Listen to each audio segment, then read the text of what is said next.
Nag-file ng petition for bail yung abogado ni Moira. Pinayagan ho ba siya ng korte? Hindi. No decision has been made.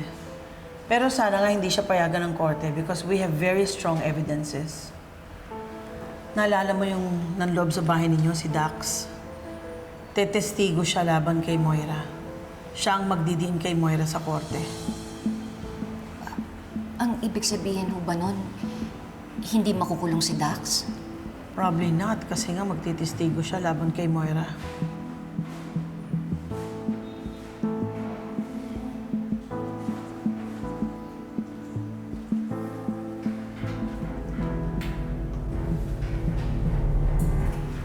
Lyneth, alam kong malaki ang atraso ng taong yun sa'yo. But you have to see the bigger picture. Siya lang kasi ang susi para mas mapalakas pa ang kaso laban kay Moira at nang hindi na siya makalabas ng kulungan. Naintindihan ko naman po yun, Ma'am Giselle.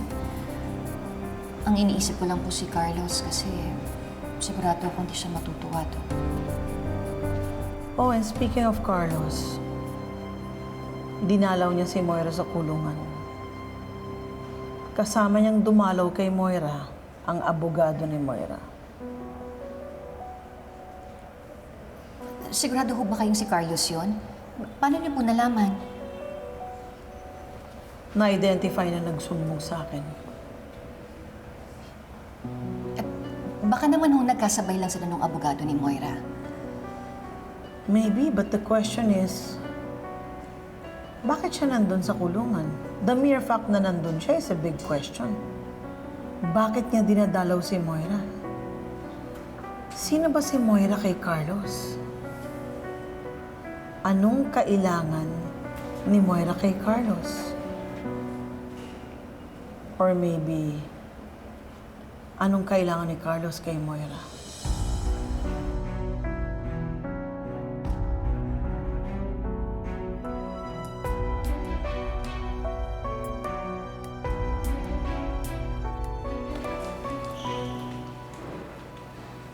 Ay, hello po, Ma'am Lyneth. Tapos na yung meeting ninyo? Yes po, kakatapos lang. Si Doc Carlos. Pumunta po ng ER, may consultation lang daw po. Sige po, una na po ako. Sige, salamat.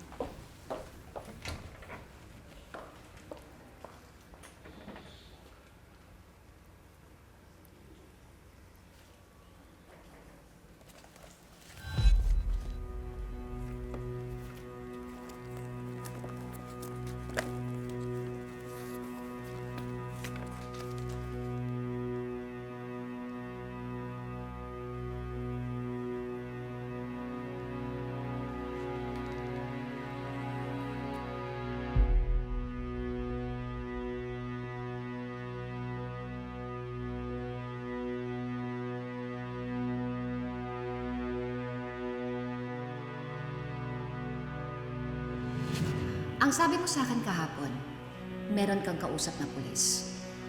Nakita kita. May kausap ka, pero hindi pulis ang kausap mo.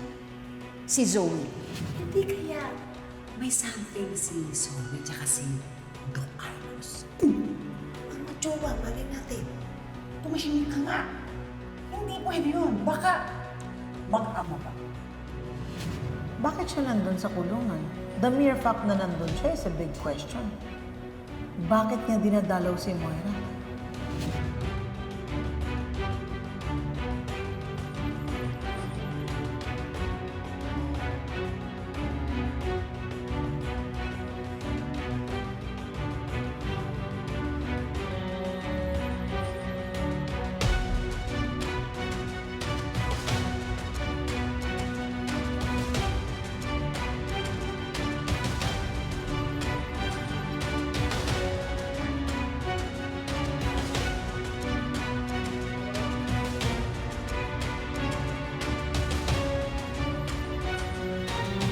Lyneth?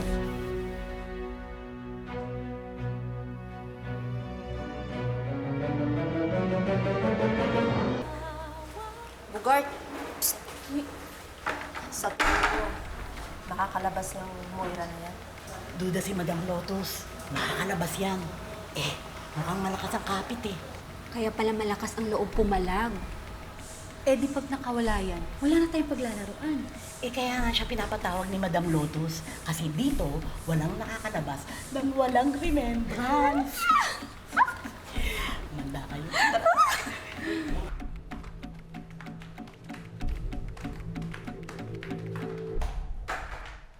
Moira! Pinapatawag ka ni Madam Lotus.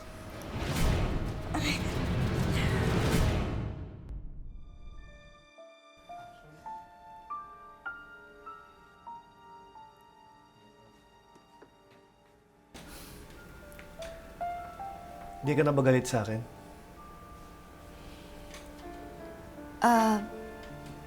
Tsaka galing kanina. Meron lang akong pinuntahang pasyente dyan sa may St. Benedict's Hospital.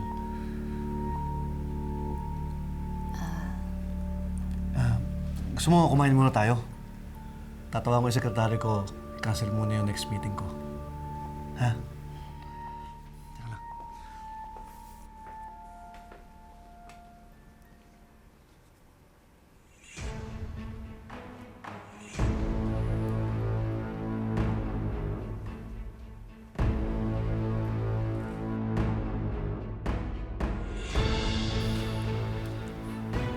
Bakit nakalak to?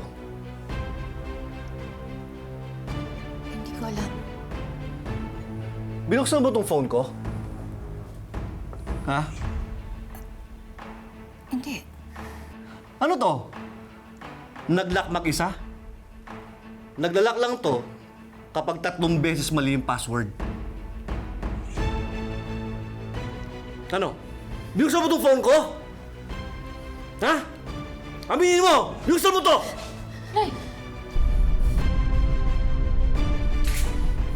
Nag-away po ba kayo?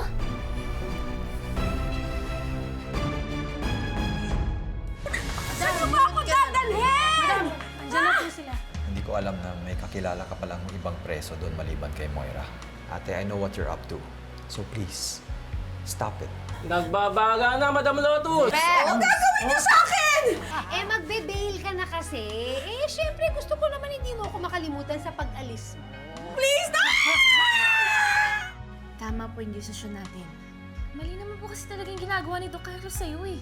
May ambahan ka nga po or kahit pitik lang, hindi niya po dapat naisip na gawin yun kasi asawa ka po niya. At kahit sinong lalaki, wala pong kahit na manakit ng babae, lalo na po sa asawa niya. Carlos? Yes? There you are. Sino to? Oh, come on, Carlos. You don't remember me? I am Irene Benitez, your wife.